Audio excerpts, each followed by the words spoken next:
लेकिन फिर भी कोई मतलब नहीं होता। आते हैं, उठ करके चले जाते। कथा श्रवण करके कुछ नहीं होगा, उसको अपने जीवन में उतारना पड़ेगा।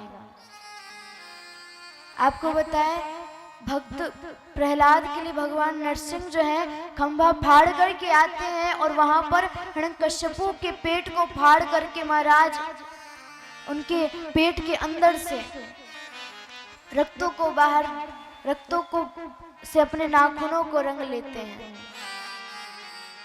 और उस समय भगवान बड़े क्रोधित थे, कोई उनके क्रोध को शांत नहीं कर पा रहा था।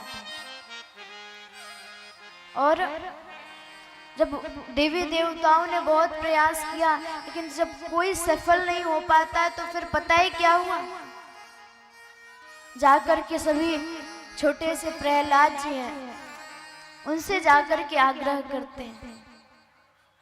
क्यों जाकर के आग्रह किया? क्योंकि भक्तों के वश में भगवान होते हैं, भक्त जो चाहेंगे भगवान करते हैं। और उनसे जाकर के कहा कि अब आप ही कुछ कर से अब आप ही जाकर के ठाकुर जी को मनाइए। आज भक्त प्रहलाद किस प्रकार भगवान को मनाने गए।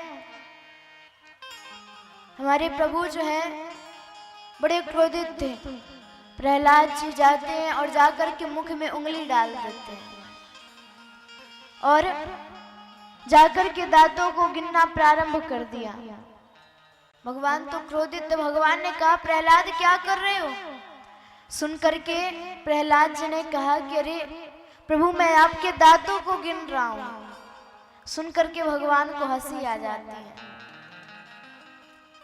आपको बताएं कि भक्त प्रहलाद के पास इतनी, जो देवी देवताओं के पास इतनी शक्ति नहीं थी कि वे जाकर के भगवान को शांत कर दे। ये शक्ति केवल प्रहलाद जी के पास थी। सभी को पता था कि भगवान जो है भक्त प्रहलाद की रक्षा के लिए आए हैं। और भक्तों को अगर कष्ट होता तो भगवान इस धरा धाम पर आते। आज भगवान श्री कृष्ण का जन्म होगा यहाँ पर, तो भगवान का जन्म क्यों होता है? इस पृथ्वी पर भगवान क्यों आते हैं? इसी वजह से जब भक्तों को दुख होता, ब्राह्मणों को कष्ट होता, गौ हत्या बढ़ती, महाराज इस पृथ्वी के पाप को घटाने के लिए प्रभु इस धरा धाम पर जन्म लेते हैं। और आपको बताएं, आज हमारे प्रभु जो है इस धरा धाम पर आज जन्म लेंगे। और आपको बताएं कि प्रहलाद जी ने अपने पिता को 9 प्रकार की भक्ति बताई थी, 9धा भक्ति, और प्रजा को 6 प्रकार की भक्ति बताते हैं। सप्तम स्कंद में 15 अध्याय, 10 अध्याय में प्रहलाद चरित्र का वर्णन किया गया है।